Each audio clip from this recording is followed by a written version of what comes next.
One of the most common criticisms of carnivore is that it is an extreme diet. Given the food environment we live in, what's considered normal eating, I understand this response. It's a fair initial reaction to have because following a carnivore diet means you're choosing not to eat the vast majority of foods that are available.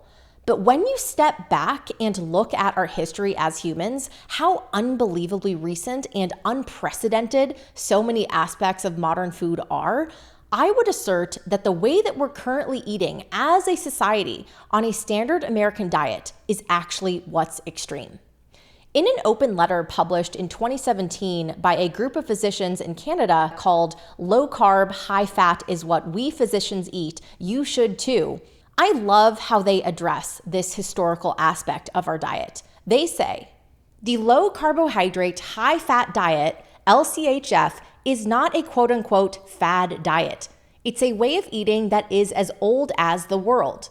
Human beings evolved by eating this way for hundreds of thousands of years. In fact, humans have only been eating an abnormally high quantity of carbohydrates, bread, pasta, potatoes, rice, fruits, and sweets for about 4 decades.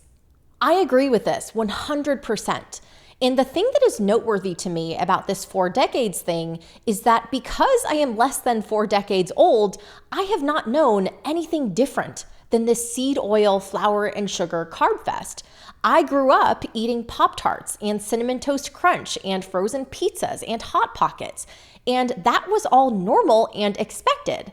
The one exception that I can think of is when my grandma would visit my brothers and I. She'd make us scrambled eggs and bacon for breakfast, and I remember it was so weird to me. We never ate those things, and it wasn't an issue of money. It was just that you ate Pillsbury cinnamon rolls that came in a tube, or frozen Eggo waffles, Lego my Eggo. That was breakfast. My grandma is no longer living, but only after carnivore have I come to appreciate the significance of her cooking that food for us.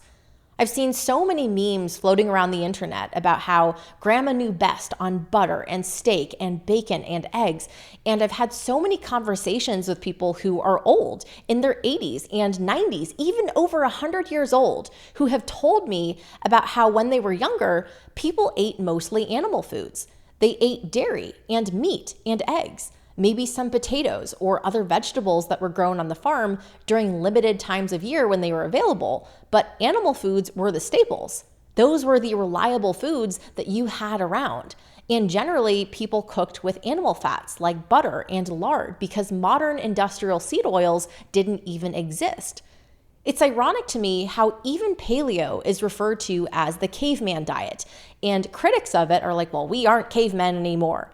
But you don't even have to go back to caveman days to see how novel our eating is.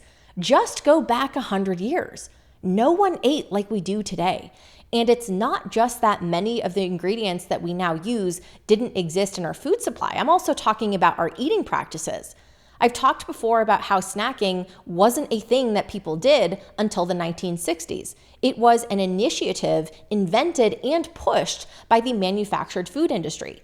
And they had to campaign hard to get people to accept it because people worried about the impact these snacks would have on their health, and for good reason. I've talked before about how it used to be considered wildly inappropriate to eat during business meetings or in work settings. Now most modern corporate offices are full of all kinds of snacks and drink machines and candy. Meetings always have bagels or donuts. Someone runs out to Starbucks to pick up everyone's favorite lattes or mochas. That's now normal. So yes, carnivore is extreme when you look at it compared to what we're doing now and what is seen as normal consumption in this day and age. But it is also crazy how much food has become part of everything we do.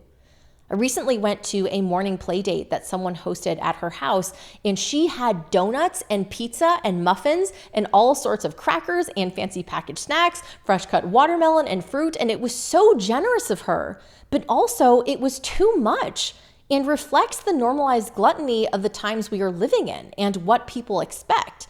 And none of this is intended to be judgmental. I lived an extremely gluttonous life before carnivore and have battled it plenty myself and still do.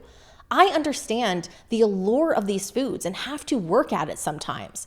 But now that I've been doing carnivore for almost 5 years, I see so clearly how extreme our modern food consumption has become. And when people say, oh, but it's so crazy that you've cut out almost all of the food groups. Well, it's cutting out all of those food groups that has eliminated all of the health conditions that I suffered from my whole life, chronic conditions that I was told were incurable. Carnivore has also freed me from the perpetual battle that I had with controlling my eating and trying to manage my weight. So people can say that carnivore is an extreme diet, but it is truly one of the greatest gifts I have ever received in my life. If you are struggling with health problems, then I encourage you to challenge this collective thinking that carnivore is extreme and see what happens, what your experience is with your health and your life when you eat this way. Because it's not just me. So many of my clients get to the point with carnivore where it not only resolves their health problems, but it also resolves their emotional eating behaviors and struggle with junk food. And I always smile so big when they get to the point on their own where they tell me that they see how insane our modern food environment is, how everything revolves around eating and eating ridiculously indulgent foods, and how they truly don't want to participate anymore. They tell me, I knew I could eat the cake and pizza and break carnivore, but I honestly didn't want to, and in a way it even made me sad to realize that I don't want to anymore. That is true freedom. The sense of, I choose carnivore because it is better than all of those indulgent foods, and I know that for myself. So it doesn't matter if people call it extreme or crazy or whatever else. If you want to follow a carnivore diet, but you are having trouble with giving into cravings and you find yourself falling off the wagon again and again, I invite you to join my program, Carnivore Eating Mastery. Go to www.theroadtocarnivore.com to sign up for the waitlist, and I will let you know when I teach the next round of the course, or you can click the link in the description box.